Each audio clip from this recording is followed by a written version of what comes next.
கர்த்தரும் ரட்சகருமாகிய இயேசு கிறிஸ்துவின் நாமத்தினாலே பீஸ்ஃபுல் மினிஸ்ட்ரி சார்பாக உங்களை சந்திப்பதில் மிகுந்த மகிழ்ச்சி அடைகிறேன். இன்றைக்கு இயேசு சுவாமி மரணமடைந்த பிற்பாடு பரதீசிக்கு என்னோடு கூட வருவாய் என்று சொன்ன அந்த கல்வனையும் தன்னோடு அழைத்து கொண்டு பூமியின் வாழ்விட செல்வதாக நாம் பார்க்கிறோம். அங்கே போய் அவர் என்ன செய்கிறார்? காவலில் உள்ள ஆவிகளுக்கு உபதேசம் பண்ண சென்றார் என்று சொல்லப்பட்டிருக்கிறது. யூதா 1:6 தங்களுடைய ஆதி மேன்மையை காத்துக்கொள்ளாமல் தங்களுக்குரிய வாசஸ்தலத்தை விட்டுவிட்ட தூதர்களையும் மகா நாளின் நியாய தீர்ப்புக்கென்ற நித்திய சங்கிலியினால் கட்டி அந்தகாரத்தில் அடைத்து வைத்திருக்கிறார். இயேசு சுவாமி மரித்த பின்பு தன்னோடு அந்த பரதீசுக்கு வாழ்வளிக்கப்பட்ட சீசனை அழைத்துக் கொண்டு காவலில் உள்ள ஆவிகளுக்கு உபதேசம் செய்தார். அந்த காவலில் உள்ள ஆவி எங்கே இருக்கிறது என்பதை குறித்து பார்ப்போமா? 1 பேதுரு 3:18-19 இவ்வாறாக சொல்கிறது. ஏனெனில் கிறிஸ்துவும் தம்மை தேவனிடத்தில் சேர்க்கும்படி அநீதியுள்ளவர்களுக்கு பதிலாக நீதியுள்ளவராய் பாவங்களின் நிமித்தம் ஒரு தரம் பாடுபட்டார். அவர் மாம்சத்திலே கொலையிட்டு ஆவியிலே உயிர்ப்பிக்கப்பட்டார். அந்த ஆவியிலே அவர் போய் காவலில் உள்ள ஆவிகளுக்கு பிரசங்கித்தார் என்று சொல்லப்பட்டிருக்கிறது. அவர் மரித்தோரிலிருந்து எழுந்தவராய் கல்லறையில் அவருடைய சரீரம் வைக்கப்பட்டது. யார் அந்த காவலில் உள்ள ஆவிகள் என்று பார்ப்போமேயானால் யூதா 1:6 தங்களுடைய ஆதி மேன்மையை காத்துக்கொள்ளாமல் தங்களுக்குரிய வாசஸ்தலத்தை விட்டுவிட்ட தூதர்களையும் மகா நாளின் நியாய தீர்ப்புக்கென்று நித்திய சங்கிலினாலே கட்டி அந்தகாரத்தில் அடைத்து வைத்திருக்கிறார்.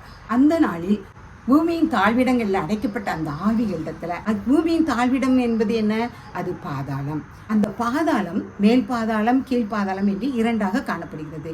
மேல் பாதாளம் ஆபிரகாமின் மடியாக பரதீசியாக காணப்படுகிறது. கீழ்பாதாளம் நரகம், நரகாக்கினி அக்கினி கடலாக காணப்படுகிறது. ஆண்டவரும் கூட ஒரு சின்ன காரியத்துல ஐஸ்வர்யவானும் லாசருவும் வாழ்ந்து வந்தார்கள். ஐஸ்வர்யன் சம்போகமாக அன்னுதினமும் நன்மையை அனுபவித்துக் கொண்டவனாக காணப்படுகிறான். இந்த லாசருவோ தரித்திரனாக அவனுடைய வாசலிலே அமர்ந்திருந்து அவன் ஐஸ்வர்யனுடைய மேசையின் விடும் துணிக்கைகளை சாப்பிட்டு கொண்டு தன் வயிறை பசியாற்றலாம் என்று நினைத்து அங்கு வாழ்கிறான். இந்த சமயத்துல இருவருமே மரித்து போகிறார்கள். லாசரு மரித்து தேவதூதர்களால் கொண்டு போகப்பட்டு ஆபிரகாமின் வழியில் காணப்படுகிறான். இந்த ஐஸ்வர்யவானோ நரகாக்கினிக்கு தள்ளப்பட்டவனாக காணப்படுகிறான். அப்பொழுது லாசரு தூரத்தில் ஏறிட்டு பார்த்து ஆபிரகாமின் மடியில் இருக்கிற லாசருவை பார்க்கிறான். பார்த்தவுடன் ஐஸ்வர்யவான் தூரத்தில் ஏறிட்டு பார்த்து ஆபிரகாமின் மடியிலே இருக்கிற லாசருவை பார்க்கிறான். அப்பொழுது ஆபிரகாமை பார்த்து, தகப்பனே, லாசருவினுடைய விரல் நுனியை தண்ணீரிலே தோய்த்து என் நாவை குளிர பண்ணும், அவனை அனுப்பும் அப்படின்னு சொல்றாரு.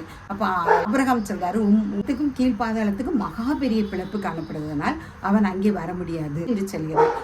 மரித்த சரீரமானது தன்னை தந்த பூமிக்கு செல்லுகிறது. அந்த ஆவியானது தன்னை தந்த தேவனிடத்தில் செல்லுகிறது. விசுவாசித்த ஆவிகள் மரித்து இந்த மேல் பாதாளத்திலே இடைப்பெறும் ஸ்தலமாக இந்த மேல் பாதாளத்துல ஆபிரகாம் மடியாக இந்த பரதீசில காணப்படுகிறது. ஆண்டவரும் கூட யோவான் 14:2 இவ்வாறாக சொல்கிறார், என் பிதாவின் வீட்டில் அநேக வாசஸ்தலங்கள் உண்டு, அப்படி இல்லாதிருந்தால் உங்களுக்காக ஒரு ஸ்தலத்தை ஆயத்தம் பண்ண போகிறேன்னு சொல்லியிருக்கிறார்.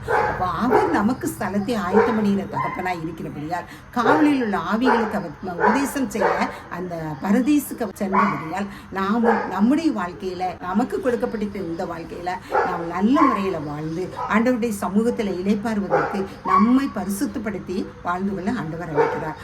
அவர் இளைப்பாறுதல் அந்த இடத்துல என்ன போய் உபதேசம் பண்ணினார்? தான் சிலுவையிலே வெற்றி சிறந்தேன், பிசாசின் தந்திரங்களை நான் ஜெயித்து உயிர்த்தெழுகிறேன் என்று சொல்லி அங்கு அவர் உபதேசிக்கிறவராக, பிசாசின் தந்திரங்களை நான் ஜெயித்து வெற்றி சிறந்தேன் என்று சொல்வதற்காக அவர் சென்றார்.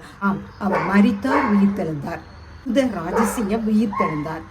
அவர் உயிர்த்தெழுந்த நிகழ்வை நாம் நினைவு கூறுகிறவர்களாக நம்முடைய வாழ்க்கையை நாம் சீர்படுத்துவோம். காவலில் உள்ள ஆவிக்கு தான் வெற்றி சிறந்தேன் என்பதை வெற்றி முழக்கமிட அங்கு அவர்களுக்கு உபதேசிக்க ஆண்டவர் சென்றார். அவருடைய 2ஆம் வருகை வரும் பொழுது மரித்தவர்கள் அனைவரும் ஆண்டவருடைய சமூகத்தில் எழும்பி அவருடைய விசுவாசிகள் எல்லாரும் பரலோக ராஜ்யத்துக்கு சேரவும் மற்றவர்கள் அழியாத அக்கினி கடலில் தள்ளப்படவும் காணப்படுவார்கள். இதை நாம் உணர்ந்தவர்களாக அவருடைய காரியங்களை நாம் அவருடைய வசனங்களை கற்றுக்கொண்டவர்களாக நல்ல பிள்ளைகளாக நடக்க ஆண்டவர் நம்ம நினைக்கிறார். ஆண்டவர் தாமே இந்த வார்த்தைகளை ஆசீர்வதிப்பாராக. எங்களை அளவில்லாமல் நேசிக்கிற அருமையான தகப்பனே, உன்னை நன்றியோடு துதிக்கிறேன், சொஸ்தரிக்கிறேன்ப்பா. நீர் இந்த பூமியிலே வாழ்ந்த பொழுது ராஜா அப்பா மனுஷகுமாரனாக வந்து நீர் எல்லா பாடுகளையும் அனுபவித்து எங்கள் பாவங்களை போக்கி நாங்கள் ரட்சிக்கப்படுவதற்காக சிலுவையிலே அப்பா முழுவதும் உள்ள மக்கள் ரட்சிக்கப்படுவதற்காக சிலுவையை தேர்ந்தெடுத்தப்பா. சிலுவையிலே நீர் மரித்து உயிரோடு எழுந்ததே அப்பா நாங்கள் அறிகிறோம் ராஜா. ஆம் தகப்பனே, உமக்கு பிரியமானவர்களாக நாங்கள் வாழத்தக்கதாக பரதேசில் உள்ள இளைப்பாறுகளின் ஆவிக்கு நீர் நான் உயிர் தெளிந்தேன் என்று சொன்னீரேப்பா. அதே போல நாங்களும் அப்பா எங்களோடு வாழ்கிற ஒவ்வொரு ஜனங்களுக்கும் நித்திருந்த அந்த செய்தியை நாங்கள் சொல்லுகிற பிள்ளைகளாக காணப்பட எங்கள் ஒவ்வொருவருக்கும் நீர் அனுக்கிரகம் பண்ணும். உமக்கு முன்பாக உண்மையும் உத்தமமாக வாழ எங்களை நீர் பழக்குவியும், எங்களை நடத்தும்.